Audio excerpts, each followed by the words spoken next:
Saudara, kita akan berbicara tentang children of the covenant, tentang anak-anak perjanjian. Tapi izinkan saya menceritakan apa yang pernah saya alami. Pada waktu itu saya berboncengan dengan mantan saya.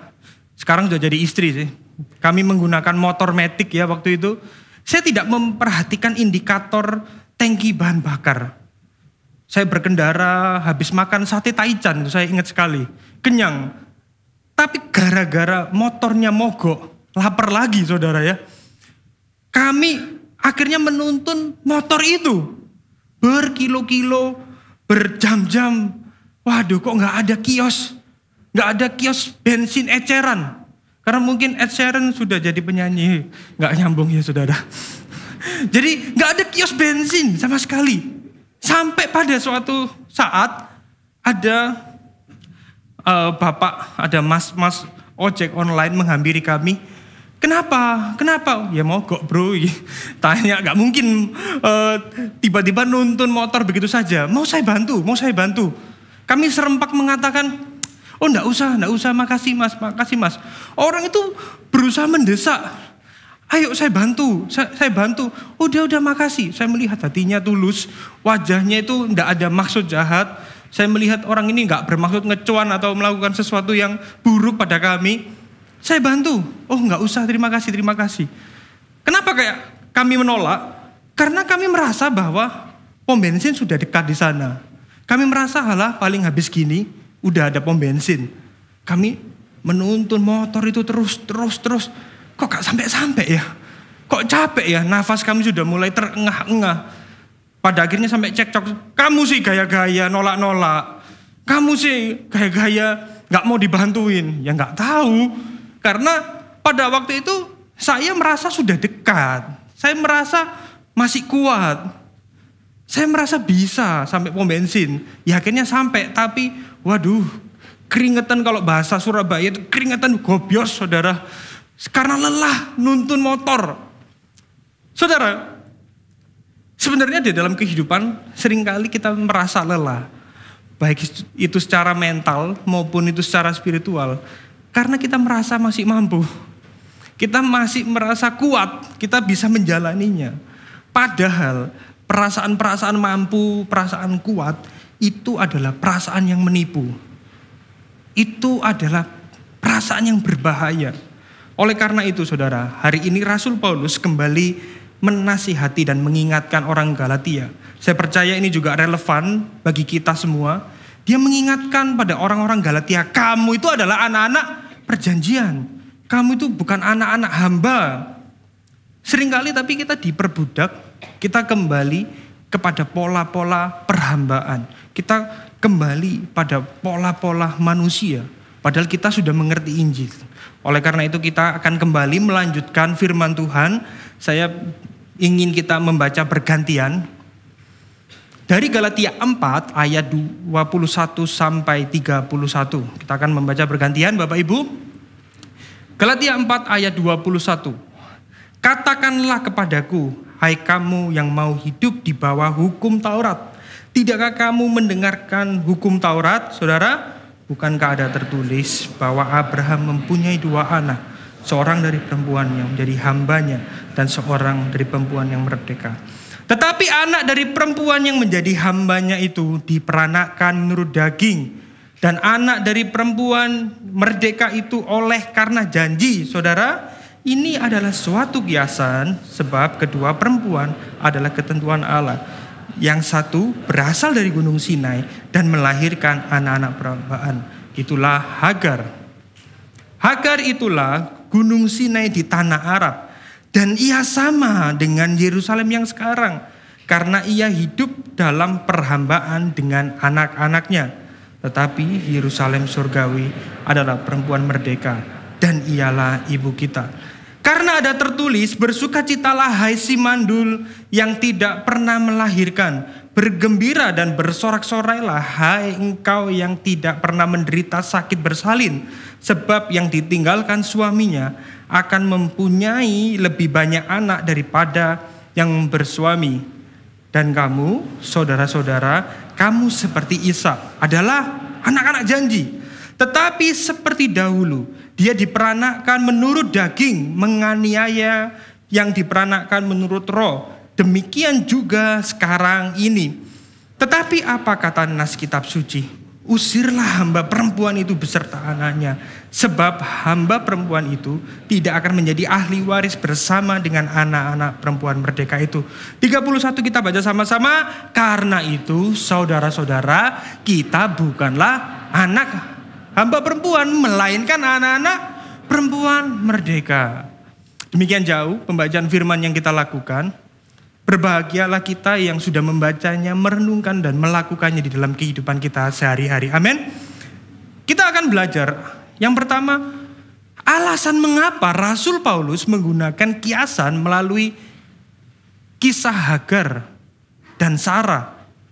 Kita akan melihat di dalam Galatia 4 sampai 21 kenapa Rasul Paulus kok menggunakan kiasan. Jadi yang digunakan oleh Rasul Paulus di sini bukan kiasan alegori seperti umumnya penafsir Alkitab melakukan penafsiran, tetapi Rasul Paulus menggunakan tipologi. Dia kembali kepada perjanjian lama. Tipologi itu adalah gambaran, adalah bayangan yang akan terjadi. Tetapi Rasul Paulus kembali kepada tipologi tentang Sarah dan Hagar. Yang Hagar ini melahirkan anak karena adat sosial. Melahirkan anak dengan upaya manusia, dengan usaha manusia. Sedangkan Sarah, dia melahirkan anak karena janji Allah, karena anugerah Allah, karena kasih karunia Allah. Jadi Rasul Paulus berusaha menjelaskan kepada orang Galatia, orang-orang Galatia ini memiliki pandangan bahwa dengan melakukan hukum Taurat, itu akan membebaskan mereka. Dengan melakukan hukum Taurat, itu akan menyelamatkan mereka.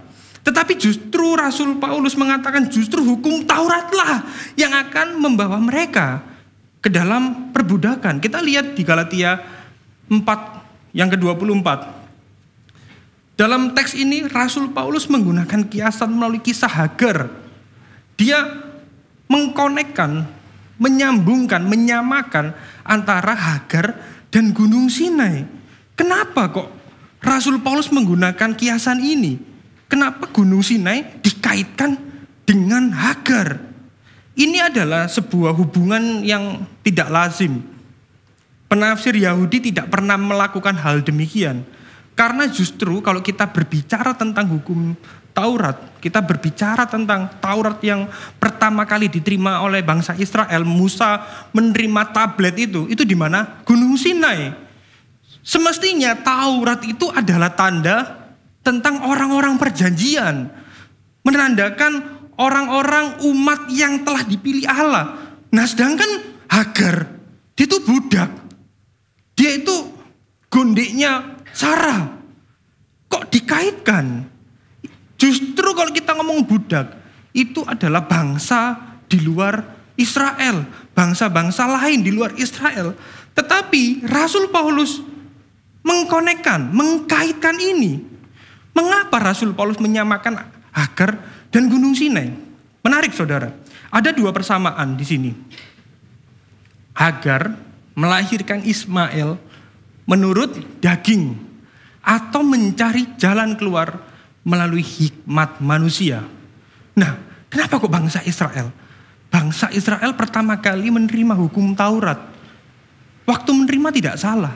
Tetapi ketika melakukannya, bangsa Israel melakukan hukum Taurat dengan ketakutan. Mereka menggunakan kekuatan mereka sendiri di dalam melakukan hukum Taurat. Tidak heran bahwa mereka itu melakukannya dengan agamawi. Mereka takut. Mereka takut kena kutuk. Mereka takut celaka. Inilah yang menjadi kesamaan. Mereka sama-sama menggunakan kekuatan manusia. Mereka sama-sama melakukannya dengan daging. Terbukti di dalam Keluaran 24 dan Ulangan 5 ayat 27. Kita baca sama-sama ya, yang di bold aja. Segala firman yang telah diucapkan Tuhan itu akan kami lakukan. Dan kemudian yang Ulangan 5 ayat 27. Dan engkaulah yang mengatakan kepada kami segala yang difirmankan kepadamu oleh Tuhan Allah kita. Maka kami akan mendengar dan melakukan. Mereka seolah bisa melakukannya dengan kekuatannya. Bisa Tuhan, segala firman yang kami dengar akan kami lakukan. Luar biasa sekali.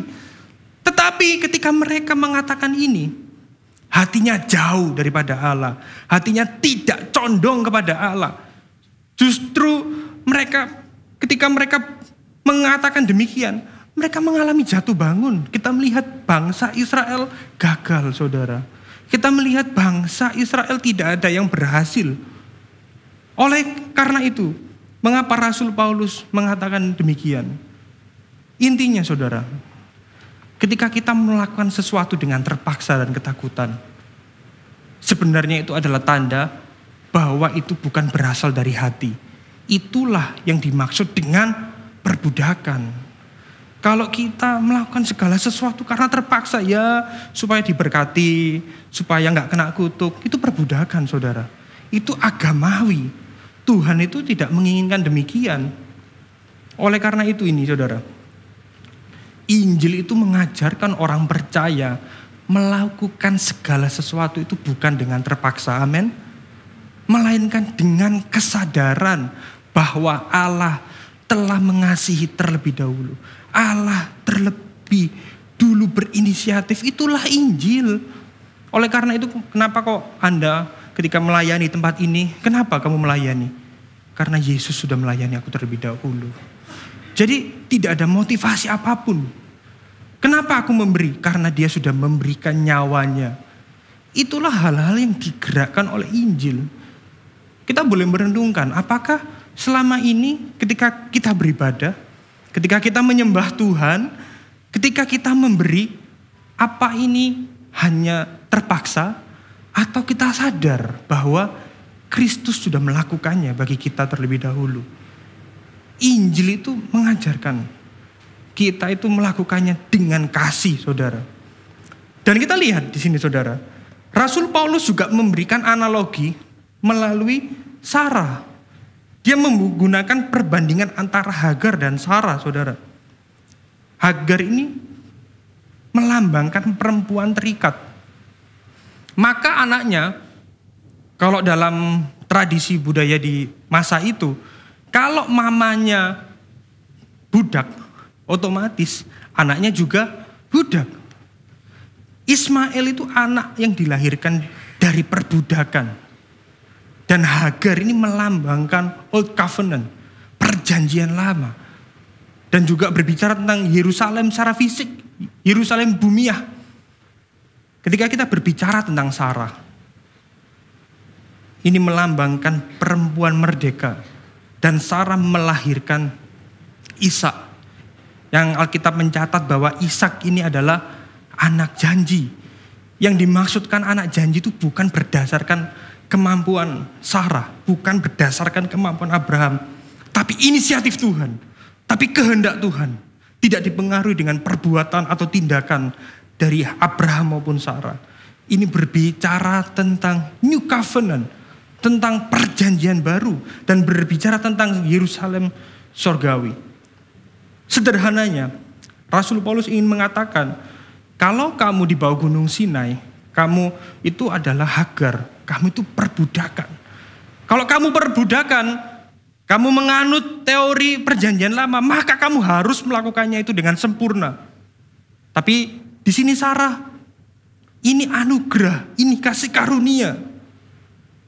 Kalau kamu balik kepada hukum Taurat, kepada pola-pola manusia, kamu itu adalah budak. Dan ketika kamu mendengarkan hukum Taurat semuanya, kamu harus melakukannya dengan sempurna. Masalahnya saudara, siapa yang mampu melakukan hukum Taurat dengan sempurna? Tidak ada saudara. Bangsa Israel sudah gagal. Mereka tidak ada satupun yang mampu melakukan hukum Taurat. Mereka berusaha dengan kekuatan mereka.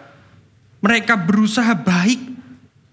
Mereka berusaha religius, tetapi mereka gagal, saudara. Kita lihat di sini, saudara. Uniknya, secara ironis, yang bangsa Yahudi asli aja gagal. Di sini, penganut Judaisme, Mereka itu bukan orang Yahudi. Mereka itu adalah orang-orang Galatia yang berusaha menambahkan iman mereka, menambahkan Taurat di dalam iman mereka. Mereka ini orang Yunani. Yang Israel ori aja gagal, ini yang KW-KW pingin melakukannya dengan sempurna. Nggak bisa. Rasul Paulus ngomong seperti ini karena ironis, nggak mungkin. Nggak mungkin kamu akan berhasil. Saudara, uniknya ya, di masa kini pun kegerakan-kegerakan demikian masih ada. Bahkan ada sesama kita, orang-orang Kristen, ketika beribadah menggunakan atribut-atribut keyahudi-yahudian. Pakai baju imam, pakai shofar. Apakah itu dosa? Enggak. Tapi itu enggak perlu, saudara. Enggak perlu kita itu berusaha ke Yahudi-Yahudian. Ada yang mengatakan bahwa Indonesia ini adalah Israel rohani. Loh, kok bisa? Iya, karena sama-sama diawali huruf I. Cocok logi itu, saudara ya. Enggak bisa seperti itu. Sama-sama diawali huruf I bukan berarti sama. Naruto dan Naruto ya beda, saudara. Enggak bisa disamakan dengan begitu saja. Sangat jauh. Tidak berdasar dengan Alkitab itu, saudara. Tapi sebenarnya kisah ini menunjukkan kita itu lebih senang menggunakan cara kita sendiri. Kita itu suka dengan cara praktis. Kita itu lebih suka gampangnya. Kita lebih suka dengan hal-hal yang kelihatan daripada bergantung kepada Allah. Kita lebih suka menggunakan hikmat manusia dan logika manusia yang rusak ini. Kita itu mungkin tidak menolak Tuhan secara langsung. Tapi kita senang memilih dengan jalan kita sendiri. Bahkan kalau kita terdesak, kita melegalkan segala cara. Kalau Anda kepepet, ya gak apa-apa lah ya, bujuk-bujuk titik ya. Bohong-bohong dikit, ngecuan-ngecuan tipis-tipis, takjak tipis-tipis gitu ya. Atau kita melakukan pembukuan ganda, atau gak usah lapor SPT yang asli atau gimana. Ini saya tidak menyindir, tapi ini terjadi. Bahkan di kalangan anak Tuhan, saudara. Inilah kebobrokan kita.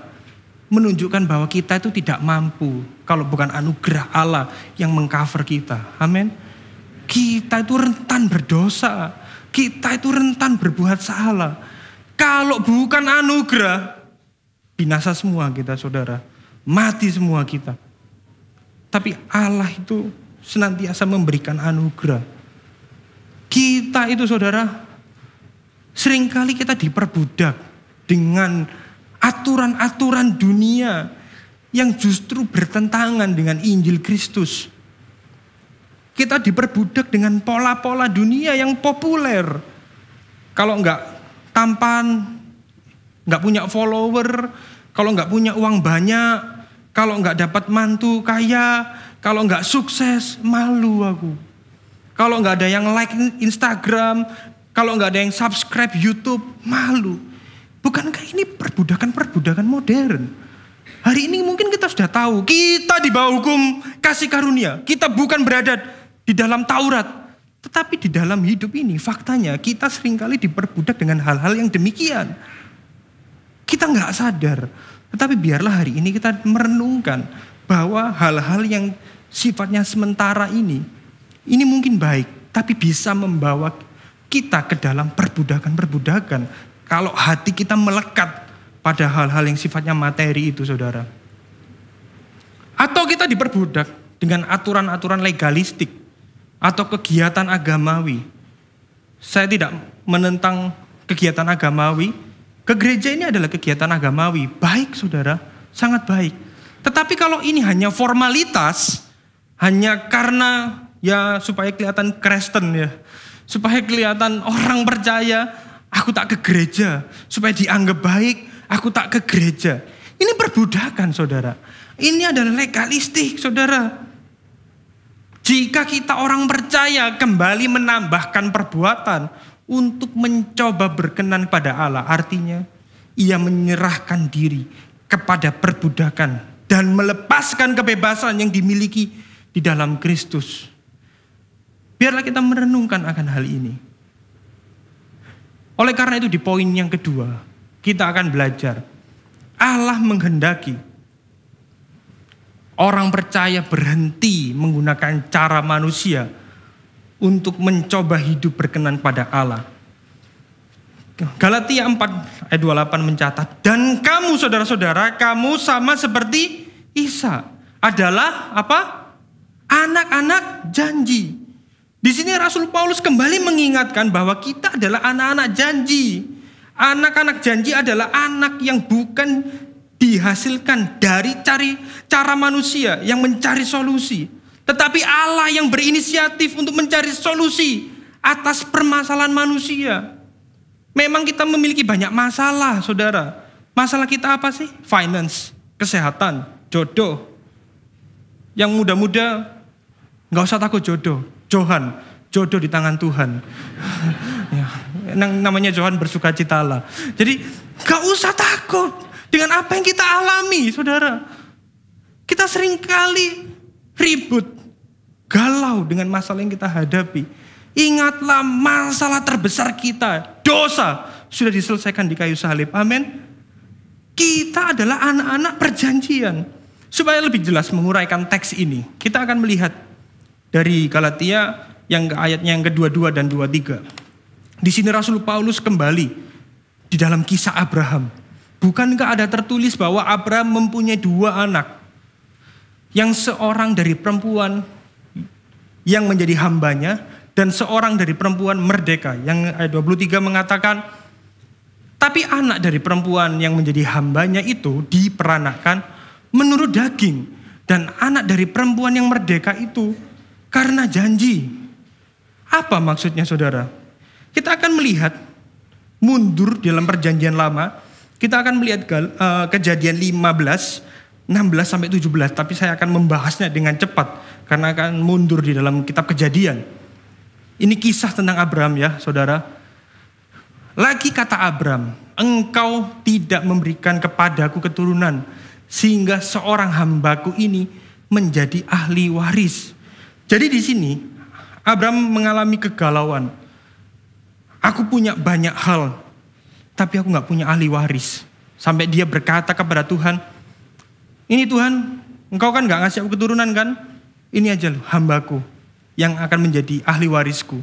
Tetapi kita lihat di Kejadian 4 Tuhan berfirman, datanglah firman Tuhan kepadanya. Demikian, orang ini tidak akan menjadi ahli warismu, melainkan apa? Anak kandungmu. Dialah yang akan menjadi ahli warismu.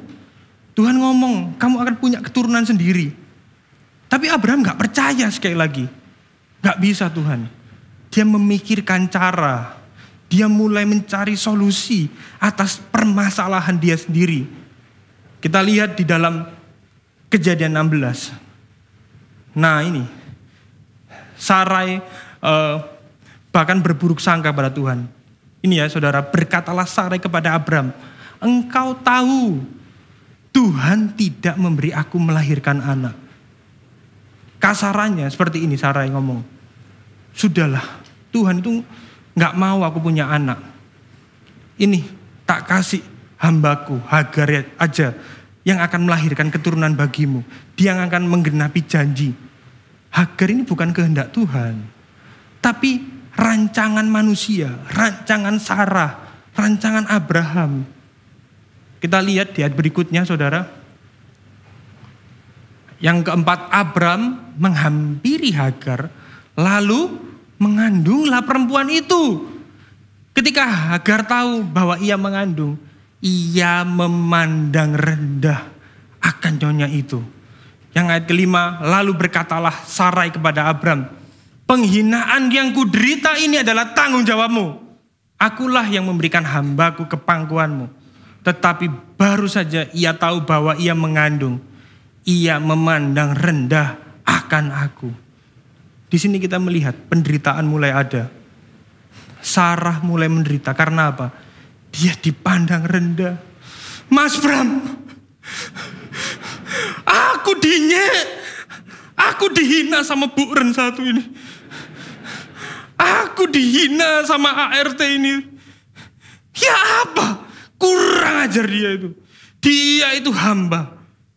Dia berani-beraninya menghina aku. Baru saudara, ada penderitaan baru ngomong, baru protes.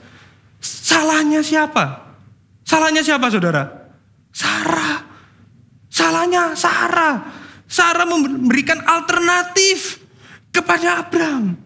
Dia berusaha membantu Tuhan di dalam menggenapi janjinya. Dia memberikan hambanya. Bukankah ini seringkali terjadi pada kita, saudara? Seringkali kita mengalami penderitaan.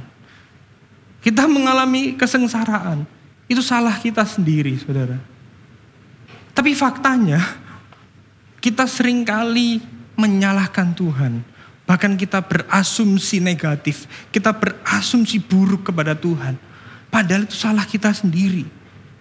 Ketika kita mengalami penderitaan, kita mulai berburuk sangka sama Tuhan. Dan lihat apa yang terjadi, saudara. Ketika kita berburuk sangka sama Tuhan, kita sulit memahami kasih dan keadilan Allah.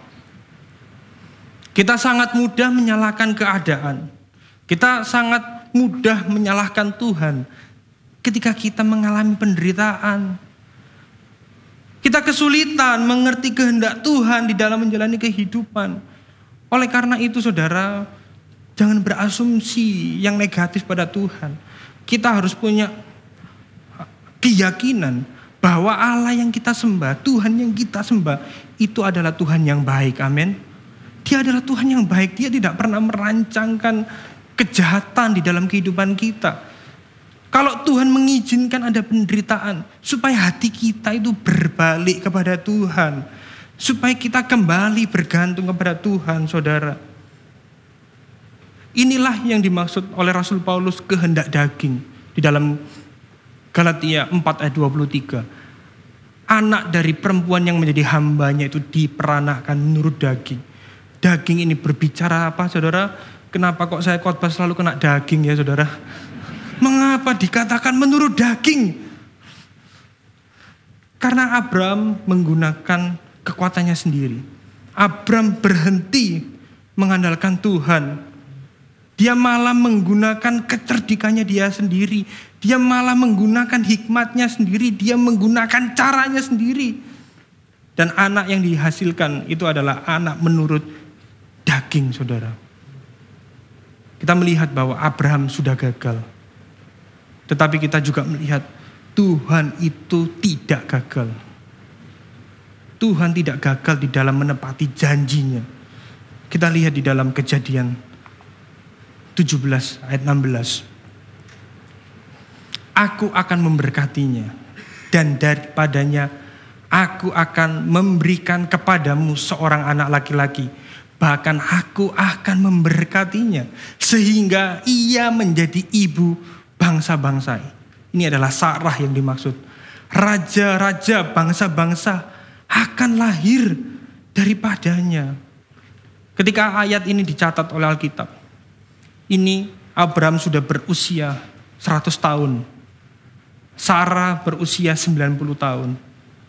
Kalau saya boleh meminjam istilah Pak Yakub Trihandoko, Sarah ini bukan menopause, saudara, tapi menostop, saudara.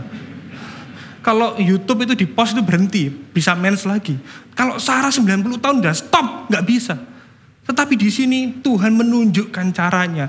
Ketika manusia sudah tidak mampu, ketika sudah mengalami jalan buntu, justru anugerah Tuhan itu menjadi nyata, saudara. Anugerah Tuhan itu menjadi cemerlang ketika kita berhenti mengandalkan kekuatan kita sendiri. Memang, saudara, bergantung total sama Allah. Bergantung total kepada Allah itu tidak mudah. Ketika kita masih punya cara, ketika kita masih merasa mampu, sulit, saudara. Masih sehat, rekening masih ada deposito, masih ada emas, masih punya insurance, oke. Itu aman secara manusia. Sehingga kita akhirnya berhenti mengandalkan Tuhan. Tapi saudara, ketika itu semua habis, apa yang kita miliki? Akhirnya kita sadar bahwa satu-satunya yang menjadi milik kita itu adalah Tuhan itu sendiri. Kristus itu sendiri. Dan ketika kita merasakan itu, justru anugerahnya itu menjadi nyata, saudara. Anugerahnya itu menjadi nyata dalam hidup kita ketika kita sudah gak mampu. Memang seringkali kita gagal. Kisah ini menunjukkan bahwa sebagai manusia kita seringkali gagal. Tetapi lagi-lagi Allah menunjukkan bahwa anugerahnya tidak pernah gagal. Anugerahnya itu sempurna dalam hidup kita. Anugerahnya tidak tergantung kekuatan iman kita. Anugerahnya tidak tergantung perpuluhanmu. Anugerahnya tidak tergantung doa puasamu. Tetapi anugerahnya itu berdasarkan kehendak dan kedaulatannya, saudara. Anugerah Allah menjadi nyata ketika kita berhenti menggunakan kekuatan kita sendiri. Oleh karena itu kita perlu kembali kepada pola Injil. Kita melihat pola manusia. Manusia berdosa, berinisiatif mencari jalan keluar dengan hikmat manusia yang sudah mengalami kerusakan total. Tetapi pola Injil berbicara tentang Allah yang kudus, Allah yang suci, Allah yang benar, berinisiatif memberikan jalan keluar pada manusia berdosa. Inilah Injil. Biarlah hidup kita menggunakan pola Injil. Kita perlu berhenti dari pola-pola manusia. Allah ingin kita berhenti menggunakan cara dan pola manusia. Allah menyatakan bahwa kehendak dan kedaulatannya tidak dapat dibatasi oleh cara dan pemikiran-pemikiran manusia. Kita harus sadar bahwa pola manusia itu memperbudak. Hanya anugerah Allah yang membebaskan.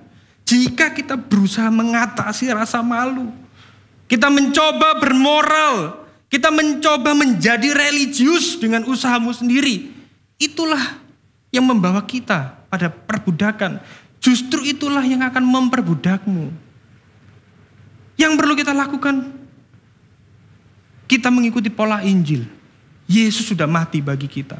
Yesus sudah memberikan Roh Kudusnya. Kita hanya perlu bersandar pada Injil. Beberapa hari lalu saya terberkati dengan beberapa postingan teman-teman yang memposting khotbah dari almarhum Opa Keller yang saya hormati. Beliau mengatakan demikian, saya berusaha memparafrase. Pertobatan yang membawa pada hidup kekal bukan hanya meminta ampun dan menyesal atas dosa kita, tetapi bertobat dari usaha mendapat keselamatan dengan upaya sendiri. Bertobat atas hal-hal yang kita duga benar. Kita perlu bertobat akan hal ini, saudara. Ini sangat, saya pribadi ini seringkali berpikir yang saya lakukan benar. Ternyata nggak alkitabiah, nggak sesuai dengan Injil. Melalui ungkapan beliau saya kembali disadarkan. Kita harus bertobat dengan cara kita sendiri. Kita bertobat dari upaya kita. Dari hal-hal yang kita duga benar, saudara. Karena Allah itu menghendaki umatnya untuk menyadari bahwa kita adalah orang yang dimerdekakan Allah. Katakan pada kanan kirimu, kamu orang merdeka. Kita semua adalah orang yang merdeka. Galatia 4 ayat 31 mengatakan, karena itu saudara-saudara, kita bukanlah anak-anak hamba perempuan, melainkan anak-anak perempuan merdeka. Paulus kembali meyakinkan di dalam Galatia 4 ini, kamu itu bukan tipe Ismail, tapi kamu itu tipe Isa. Kamu gak perlu mengikuti pola-pola perbudakan lagi, stop. Jadi Galatia 4 ini adalah klimaks dari surat penggembalaan Rasul Paulus. Kita akan masih belajar sampai Galatia 6. Tapi Galatia 4 ini adalah Galatia yang paling sulit untuk dikhotbahkan. Jarang untuk mengkhotbahkan ini, jadi terus terang kami berusaha keras untuk merangkumnya supaya Anda dapat mengerti dengan baik. Ini adalah surat puncak dari Rasul Paulus. Bagaimana secara status kita itu diselamatkan. Makanya Anda jangan bosan mendengarkan Judaizer, Taurat, kehendak Allah, kehendak manusia, perbudakan. Ini akan pola-pola ini akan terjadi, saudara, di dalam eksposisi kita di dalam kitab Galatia. Jadi kita akan melihat, saudara, Rasul Paulus menegaskan, kita tidak termasuk dalam kategori budak, tetapi dalam kategori orang merdeka. Kita sudah dimerdekakan. Sekali lagi katakan pada diri Anda masing-masing, saya orang merdeka. Kita orang merdeka. Kita semua sudah dimerdekakan. Kita adalah tipe Ishak. Tapi sayangnya seringkali kita lupa bahwa kita adalah orang-orang merdeka. Dan yang menarik saudara, ketika kita melihat Galatia 4 ayat yang ke-29. Yang diperanakkan menurut roh. Ini maksudnya apa? Kita itu kalau hari ini percaya, itu bukan karena inisiatif kita saudara. Bukan karena kuat gagah kita, bukan karena kita yang memilih Kristus. Tapi Dia yang sudah memilih kita terlebih dahulu. Dia yang sudah menentukan kita terlebih dahulu. Ini bukan kemampuan kita, bukan usaha kita. Kita diperanakkan menurut roh. Kita dilahirkan baru, saudara. Kita anak dari janji Allah, dari inisiatif Tuhan. Kita ini mestinya mandul secara spiritual. Kita mati rohani. Tetapi karena Roh Kudus, kita dilahirkan kembali. Sehingga kita bisa meresponi Injil. Oleh karena itu saudara, inti dari kekristenan adalah keajaiban kelahiran baru melalui karya Roh Kudus yang memberi kemampuan bagi kita untuk menghidupi Injil saudara. Ciri orang lahir baru, ciri orang yang ada Roh Kudus di dalam dirinya, dia dapat mengaku bahwa Yesus adalah Tuhan dan Juru Selamatnya. Amin. Bukan, oh kamu dipenuhi Roh Kudus karena kamu berbahasa roh. Bukan. Kamu dipenuhi Roh Kudus kamu kejang-kejang, tumbang. Bukan. Tapi ketika kita mengaku Yesus adalah Tuhan, kita itu dipenuhi Roh Kudus. Sudah ada Roh Kudus, sudah ada pribadi Roh Kudus yang tinggal di dalam hidup kita. Roh Kudus itu bukan kuasa, tetapi Dia adalah pribadi. Kita manusia berdosa. Kita manusia yang najis. Tetapi Allah yang maha kuasa, Allah Tritunggal, pribadi ketiga Allah Tritunggal mau bersemayam di dalam diri kita. Bukankah itu kabar baik saudara? Berikan tepuk tangan yang paling meriah buat Tuhan kita saudara. Oleh karena itu saudara, jangan lagi berdoa untuk pencurahan Roh Kudus. Stop berdoa untuk pencurahan Roh Kudus.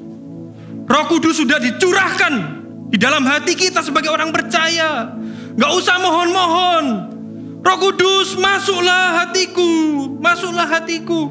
Kalau hari ini Anda bisa percaya Kristus, itu adalah karya Roh Kudus. Tidak mungkin orang bisa mengaku Yesus adalah Tuhan kalau tidak ada Roh Kudus di dalam dirinya.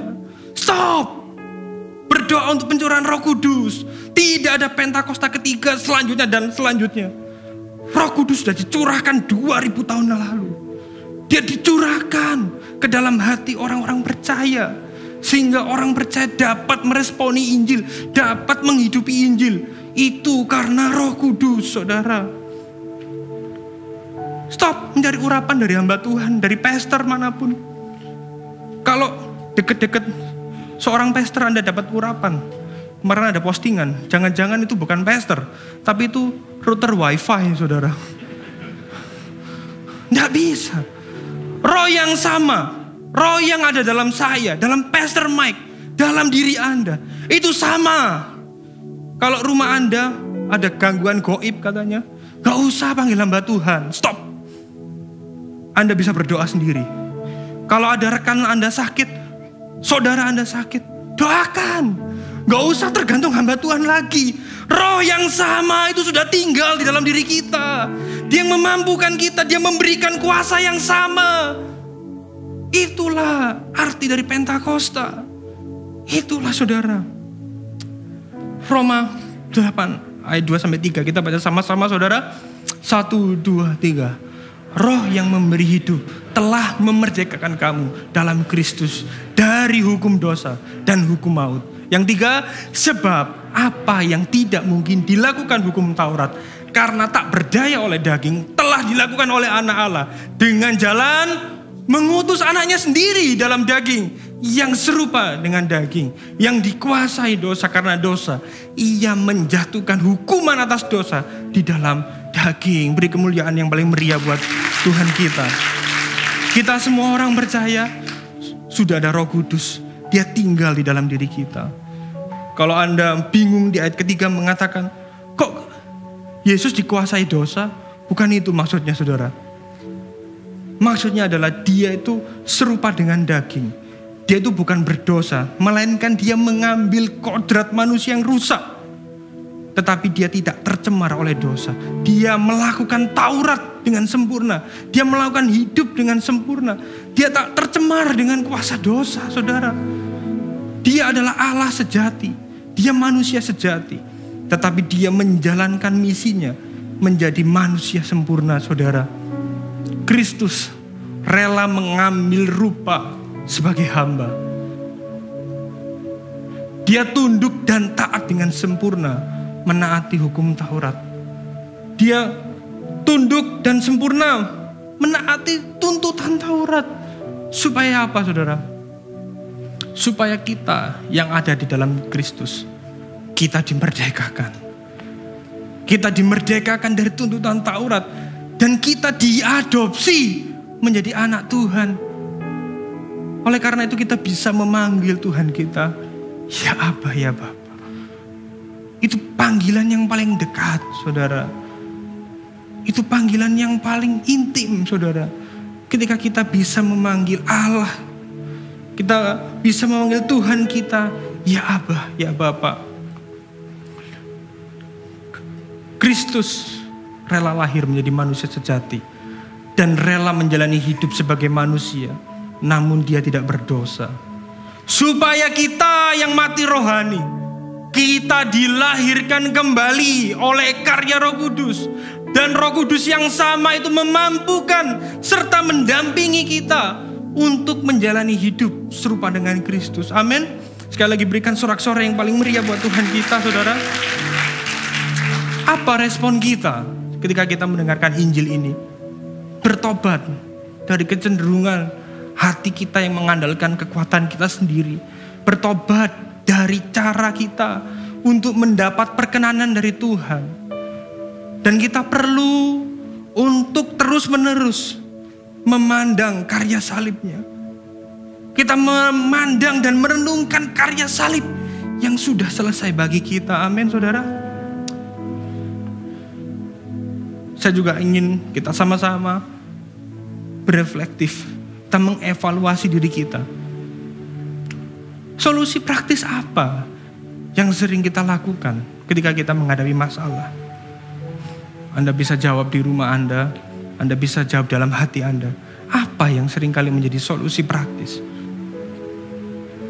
Apa yang seringkali kita andalkan ketika kita mengalami masalah, ketika kita mengalami tantangan? Apakah kekuatan kita sendiri? Atau kita tetap mempercayai Allah yang sudah bekerja di dalam kesulitan yang kita alami? Biarlah ini jadi perenungan bagi setiap kita, saudara. Amin. Karena Injil, saudara, kita tidak perlu menggunakan cara manusia untuk berkenan kepada Allah. Karena Allah telah berinisiatif memberi solusi supaya kita dapat hidup berkenan kepada Allah. Karena Injil, kita dapat bersandar penuh akan janji penyertaannya di dalam hidup kita. Sehingga kita tidak perlu mengandalkan hikmat kita sendiri, saudara. Karena Injil, kita sudah menerima Roh Kudus ketika kita mengaku Yesus adalah Tuhan. Sehingga kita tidak perlu lagi berdoa meminta pencurahan Roh Kudus. Kalau berdoa pun, berdoanya bukan minta pencurahan Roh Kudus, tapi memohon supaya Roh Kudus membimbing dan menuntun kita untuk kita dapat hidup serupa dengan Kristus. Karena Injil kita sudah memperoleh kemerdekaan dalam Kristus, sehingga kita tidak perlu mengikuti pola dunia yang memperbudak. Amin.